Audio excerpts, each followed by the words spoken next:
intervenant au tout début de ce colloque, il nous semble cohérent d'évoquer les débuts de l'enquête ethnographique. Il y a deux recommandations qui s'imposent quand on invente pour la première fois un terrain. Ces recommandations sont largement diffusées dans les manuels et pendant les cours d'ethnologie. Tout d'abord, avoir une connaissance préalable de la société, du problème que l'on vient d'étudier. En ethnographie, comme dans les autres instances de la vie, on ne donne qu'aux riches.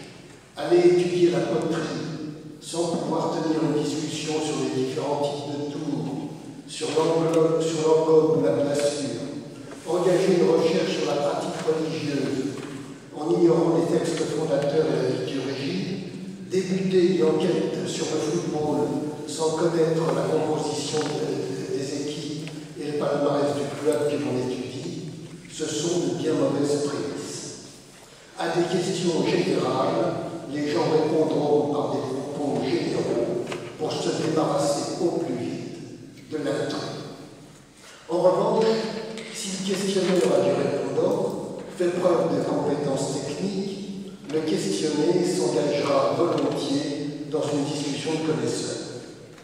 En second lieu, il faut, me semble-t-il, accepter d'être soi-même questionné sur les usages de la société d'où l'on vient. L'enquête doit être réciproque, faite de tons et de contre-tons d'information et d'expérience. Mais ces bons usages méthodologiques sont-ils suffisants pour créer cette relation de complicité, de connivence nécessaire pour nouer des liens intimes et dépasser la sécheresse des informations factuelles? Il s'agit dans une enquête de passer des out aux in, pour reprendre un vocabulaire de Clifford Geertz, ou encore, pour le chercheur, d'accorder ce qu'il pense que les gens pensent avec ce qu'il pense que lui-même penserait s'il était vraiment l'un d'eux, selon les mots de Dan Sperber. Il s'agit donc d'arriver à penser comme si nous en étions, d'appréhender le point de vue indigène, d'aller fureter dans le tour d'esprit des autres, de parvenir à se représenter ce que l'autre peut ressentir. Cette relation de connivence qui permet un accès à l'intime, comment s'établit-elle? Le partage d'une même expérience ou d'une même passion ordinaire est un atout sur ce chemin. Je ferai référence à des exemples iraniens que je connais mieux, et tout d'abord un exemple de mon collègue Jean-Pierre Vigard qui m'expliquait que ses compétences en équitation, et en particulier le fait de bien monter à cheval, avaient rapidement établi une connivence avec les nomades cavaliers Bartiari dont il entreprenait l'étude.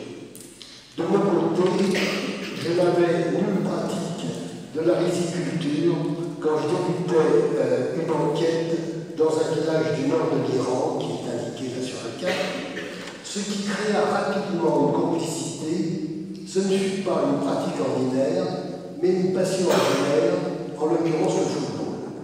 C'était en 1982, excusez-moi, la plupart d'entre vous n'étaient pas nés, dans le contexte de la révolution et de la guerre contre l'Irak, la vie quotidienne dans les villages était particulièrement tendue et difficile.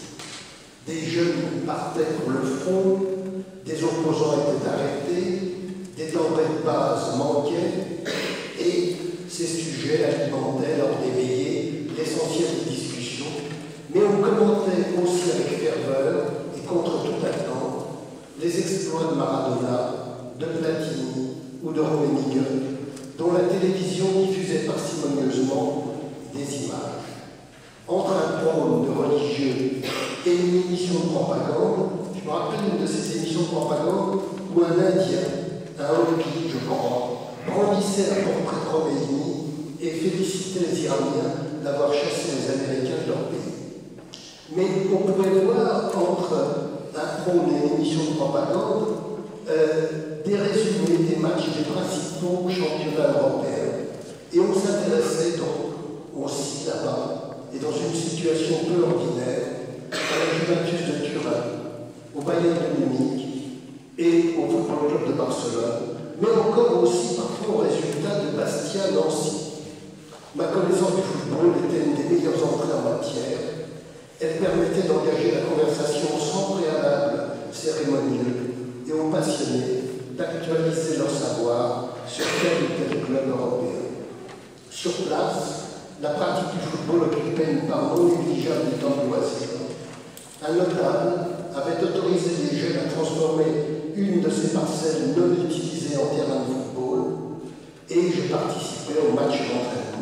Ce fut le point de départ d'une connivence qui ne s'est plus démentie avec les jeunes devenus moins jeunes par la suite.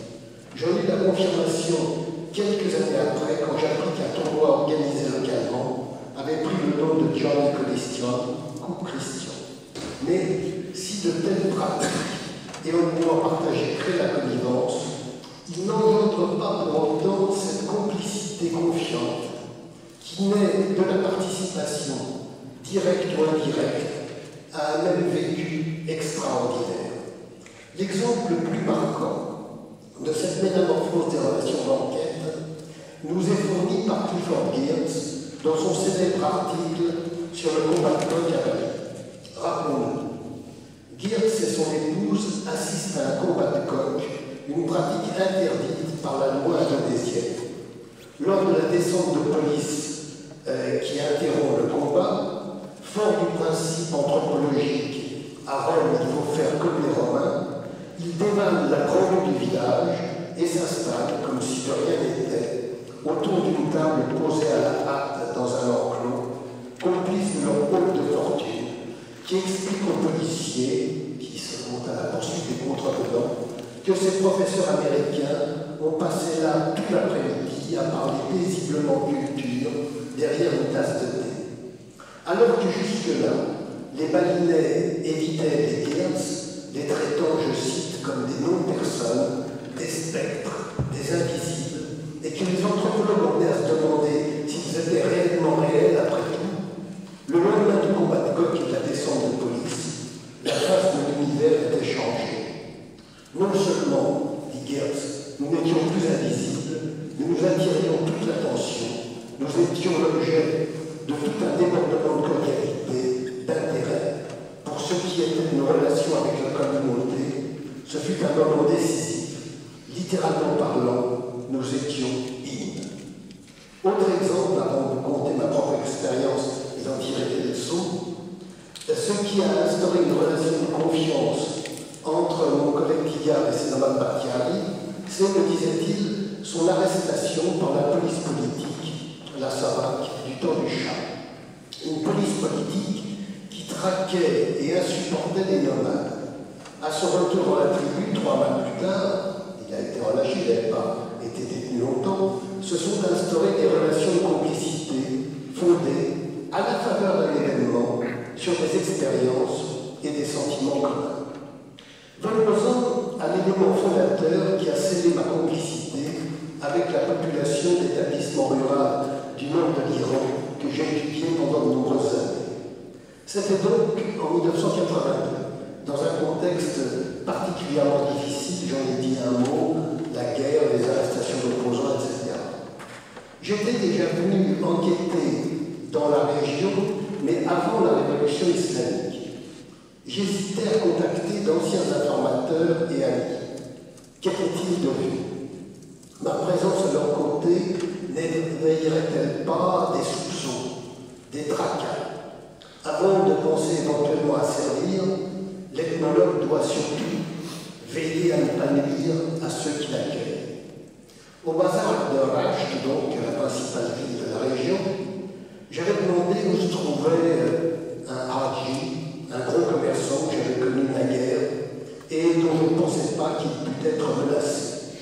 On m'avait répondu sèchement, sans me donner de renseignements et en cherchant à savoir le but de ma visite.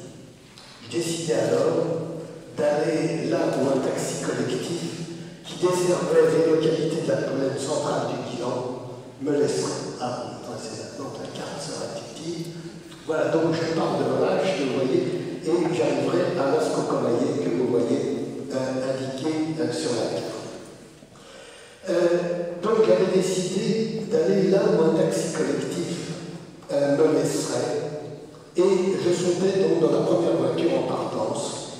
C'était une Volga soviétique. Ça, vous êtes pour la plupart trop jeunes pour avoir connu ce genre de véhicule, qui avait manifestement, cette Volga soviétique, fait son temps. Le véhicule était bondé et un passager était assis entre la portière du chauffeur, comme c'est la coutume, pour gagner de la place. On pensait que j'allais à Astane, vous voyez Astane sur la carte, une petite ville proche, au sanctuaire réputé, situé sur la grande route. Ma voisine avait remarqué que j'avais un accent étranger et pensait que j'étais un marchand ambulant turcophone venant des montagnes proches. Elle me demanda si j'avais dans mon sac des étoffes à vendre, mais ma réponse l'a déçue. Passé à cette année, le chauffeur et les passagers commencèrent à éprouver de sérieuses inquiétudes. Où donc cet intrus voulait-il se rendre? Nous étions arrivés à une petite ville côtière qui achève sur la carte, que le chauffeur pensait être enfin ma destination. J'indiquai à mes interlocuteurs médusés que je souhaitais aller jusqu'au terminus. Pourquoi? Avais-je des connaissances là-bas? Plusieurs années après, je compris mieux le sens de cette dernière question quand je demandais à un habitant du village où j'allais aboutir s'il était déjà allé à Ispahan, la grande ville d'Iran. Il me répondit en riant au nez, mais non, je n'y connais personne, qu'irais-je y faire? En Iran, comme sans doute ailleurs, la carte que l'on a dans la tête est celle non pas des monuments historiques, mais celle de ses relations sociales. Et moi, je n'allais pas dans ce village, situé à quelques kilomètres à l'intérieur des terres, et que j'allais découvrir la moindre connaissance. Arrivé au terminus, je récupérais mon sac, fis quelques pas, et m'installais dans la Ravirane, c'est-à-dire dans la maison de café où on boit du thé depuis le XIXe siècle, qui jouxtait la station de taxi. Les quelques clients présents en cette fin de matinée interrompirent leur conversation et m'exagèrent éperdueux. Ceux qui franchissaient l'entrée stoppaient net, comme assommés par la vue de ce visage inattendu. Bientôt, les bancs qui entouraient la salle se remplirent et je me retrouvais cerné par des regards obliques. Il faut bien voir qu'en Iran, on regarde les gens de façon oblique. Regarder droit dans les yeux quelqu'un, c'est soit pour lui déclarer son amitié, son amour, soit parce qu'on est dans une colère terrible vis-à-vis de l'interlocuteur. Sans ça, on regarde à gauche. C'est comme ainsi que l'on dit, on ne regarde pas en face. Et au bout d'une vingtaine de minutes où l'on aurait entendu une mouche voler, un homme entre deux âges, plus courageux que les autres, me lança « Ah, Tchikori, monsieur, qu'est-ce que vous faites? Quelle est votre occupation ?» Je répondis c'est vrai que c'est difficile d'exposer à des paysans rentrant des champs ce qu'est l'ethnologie ou l'anthropologie. Maradon Chinansi, la connaissance des hommes, dit-on en persan. Je répondis que j'enseignais à l'université et que je m'intéressais à cette province de Gilan, sur laquelle j'avais déjà écrit un livre, et je sortis de mon sac ce volume qui venait de paraître et qui comportait un nom résumé en persan. Le livre circulant entre les hommes qui, chacun à leur tour, marmonnèrent quelques pieuses paroles. Personne n'y prêta vraiment attention, mais on a en Iran le plus grand respect de la chose écrite, qu'on la comprenne ou pas. Malgré ma tenue négligée, mon âge encore jeune, j'étais désormais le professeur étranger qui avait écrit un livre et qui méritait donc le respect, mais pas encore la complicité, ce serait pour plus tard. En sortant du Ravirane, de la maison montée, je tombais sur deux jeunes gens qui jouaient au billes avec des noix. On nous flânâmes à travers le hameau et les paysans s'affairaient autour de la rizerie où étaient battus, décortiqués et blanchis la moisson récemment récoltée. Mes deux compagnons étaient voisins et me proposèrent d'aller prendre le thé chez leurs parents. La maison d'un d'entre eux se trouvait le long d'une rue qui avait reçu le nom d'un martyr de la guerre en Irak. Et quand je m'installais, la mère de mon hôte apporta le thé et, visiblement intriguée par mes intentions, me demanda si j'étais célibataire. Là, on retrouve la question qui était posée par Bernard Henry tout à l'heure.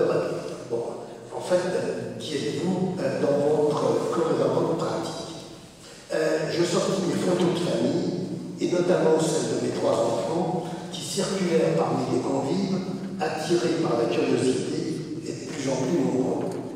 La séance des photos, les commentaires sur le caractère de chacun de mes enfants dissipèrent partiellement au moins la crainte qui enrobait la présence. En définitive, je semblais être un humain comme les autres. Les gens qui m'entouraient, eux, n'étaient pas tout à fait comme les autres. Ou plutôt, ce n'étaient pas seulement des paysans du lieu. Il y avait là, en cette période post-révolutionnaire, des intellectuels qui avaient trouvé refuge dans cette campagne éloignée. Ils me parlaient avec passion de Romain Rolland, qui est beaucoup plus connu en Iran qu'en France, ou du philosophe marxiste Georges Ponitzer. J'apprendrai beaucoup plus tard que l'un d'eux avait été surnommé Léningrad en raison de la présence en son sein de militants de la gauche laïque et de l'influence des idées communistes qui s'y exerçaient. Ces militants m'interrogeaient sur la politique extérieure de la France. Je rappelle qu'à ce moment-là, la France soutenait l'Irak de Saddam Hussein, m'interrogeaient sur les systèmes sociaux que je préférais, sur la place de l'agriculture dans les pays socialistes, et je m'évertuais de répondre prudemment, parfois à poser des questions et à ramener les propos de mes interlocuteurs vers les réalités locales. Comme la nuit était tombée, on arrive à l'événement fondateur, et que quelques 30 personnes étaient désormais réunies dans la véranda où je me trouvais,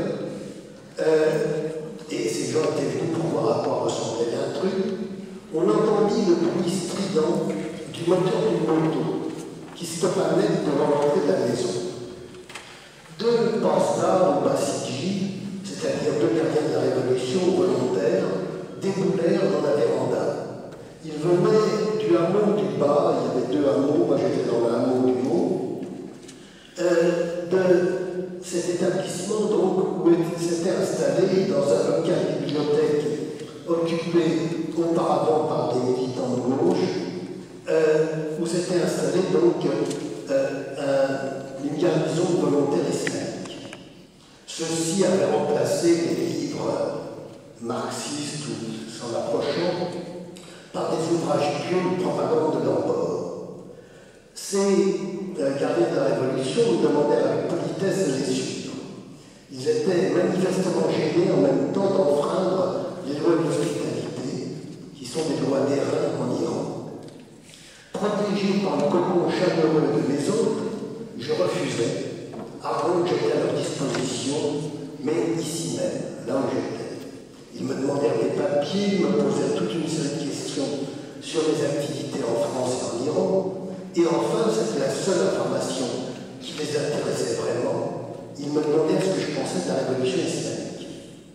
Je ne voulais surtout pas aborder des questions politiques, et ainsi encore plus prêter du flanc aux accusations d'espionnage dont sont systématiquement frappés en Iran les chercheurs en sciences sociales et en particulier les entrepreneurs. Je réfléchis, levai les yeux et répondis à haute voix à celui qui m'interrogeait. Ce soir, on voit beaucoup d'étoiles dans le ciel. Un fou rire s'empara de la petite assemblée et les volontaires déconfits, déguerpirent. La complicité était née et quelques 25 ans après, on me parlait encore de cet acte inaugural. Sans doute celui-ci n'avait pas le lustre de l'événement qui permit à Clifford Geertz de gagner la confiance de la population d'un village balinais, mais les premiers gestes et les premières paroles de l'ethnologue, qui sont affaires de circonstances, sont décisifs pour le déroulement de l'enquête. Quelle leçon tirer de cette anecdote? Sans doute, tout le monde n'a pas la chance d'assister à un combat de coq interdit, d'être arrêté par la police politique du chat, ou de voir débouler et soit plier des gardiens de la Révolution quand il entame sa recherche sur le terrain. Rassurons ceux qui n'ont pu profiter d'une telle coïncidence. Un tel événement fondateur interviendra au gré des circonstances au cours de l'enquête. Encore faut-il y participer et se trouver du bon côté de la barricade, autrement dit du côté de la connivence. Mais cette connivence peut se briser si l'on soupçonne chez l'ethnologue la volonté factice de ne plus être un autre et de se confondre totalement avec ceux qui l'étudient. On l'attire parfois vers ce rôle pour en faire un porte-parole convaincant vers l'extérieur. Mais le néo est alors remis à sa place et doit vite déchanter. De personnage sympathique de l'entre-deux, le voici devenu un jumeau insupportable, accusé d'en savoir trop et de risquer de trahir, un peu comme l'interprète dont nous parle Ismaël Kadare dans Les 4 interprètes, un de ses ouvrages. Quelles que soient les relations de confiance établies, les émotions partagées, il faut savoir aussi, me semble-t-il, rester à bonne distance. N'est-il pas toujours vrai, même chez nous, que le bon voisinage exige des partenaires qui deviennent pareils jusqu'à un certain point en restant différents, écrivait Louis Lévi-Strauss. Cette relation de confiance établie dans l'instant d'un événement et d'une émotion partagée est un état fragile qui s'écoule dans la durée.